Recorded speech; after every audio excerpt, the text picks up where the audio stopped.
2025-yilning oktyabr oyida Uchtepa tumani Ko'hna Cho'ponota mahallasi joylashgan aynan mana shu ko'p qavatli uydagi bir qancha muammolarni o'rgangan edik.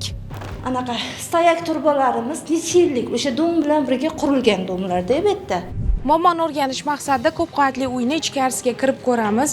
Kirishingiz bilan qandaydir hid kutib olarkan, bu yerto'lada muammolar kuzatilayotganligidan balki podyez, ya'ni kirish yo'lini ham ta'mirtalabligini ko'rishingiz mumkin. Aholini qayta qilgan murojaatiga asosan biz ushbu manzilga yana qaytib keldik va kirish yo'li, ya'ni podyezlar ta'mirlanganligiga guvoh bo'ldik. Ammo fuqarolar hali ham norozi. Faqat nimadan? Hozir bilib olamiz. Kelib ketganlaringdan keyin remontlar bartaraf bo'ldi. Bo'lmadimas. Kamchiliklarimiz bor, faqat podyez remont qilindi. U ham ko'p joylari chala. Turbalashtirish ishlari bo'yicha hali qilinmagan, fasadi hali qilinmagan. O'shaning uchun sizlarga murojaat qildik. Chalib cho'rpa qilib ketgan. Etsa, mablag' yo'q deydi. Lekin nima? Podyezlarni chiroyli qilib qo'yishibdi. Sizlar kelib ketdinglar-ku. Endi boshqa qilishdi. Ikkita dom qo'shilgani o'sha yerdan suv o'tyapti bizning xonaga. Videoga olib berdim, patologlarim shuna rasvo bo'lib ketganda.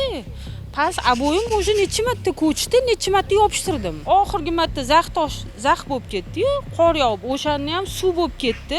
Aboyimni bundoq qilsangiz, mana videolari ham bor, ko'rsataman. 2026-yil 12-mart. Davolim suv bo'lib yotibdi. Mana suv. Mo'g'ol hidi kelyapti davolimdan. Hozir nima kamchilik yana? Oz kamchilik mana unga qarang. Shuni qilishdi, mana dabdalaga qarang. Mana shu yerdan polniy suv keladi. Mana вообще. Mana yerdan o'tib bo'lmaydi umuman. Mashina qilib o'tasiz. Hamma joy suv bo'ladi. Men Tarsoyda yashayman. Hamma suv mana uyimga keladida, aylanib qarasangiz bundan ham dabdala. Hech marta aytganman, mana bu devor nam bo'ladi, iltimos borib ko'ringlar. Uyga kirsangiz zaxni hidi keladi dedim. Keyin tepadan ham suv oqqan. Uni remont qilgan vaqt dabdala bo'lgan. Menga hech narsa qilib berishmadi. Endi aytibdi, bizani aybimiz emas, eskijik. Hamma bir-biriga suraveradi, lekin mana shu ahvol qolaveradi. Kirsangiz, bunday qo'shnilar yo bir mehmon sen namcha sassiq deydi. Uni ahvolni qarang. Biz nimaga so'rayapmiz pul? Mana shu ahvol uchun achinarli-yu, bir uyatli.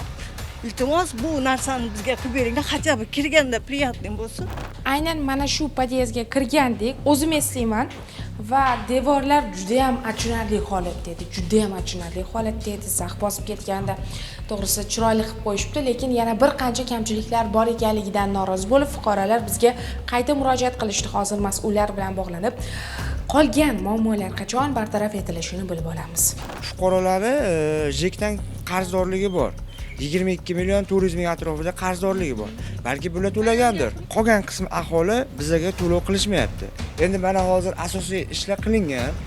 Podyezlar remont bo'lgan, qo'shimcha yana ustalar ishlatyapmiz. Mayda-chuyda ishlarni biz yozma hozir ravishda olib qolamiz.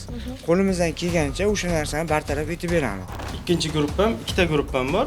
23-domda. 23-domda tugatib turib, 17-domga keladi. 17-domdan 18ga o'tadi. Men 17-domning ham fuqarolari kutib turibdi. Pocharadan kelib qilib beramiz. Hozir endi 23dan olib turib 18ga qo'ysak, 17dagilar meni zaifkam nima bo'ldi deydi.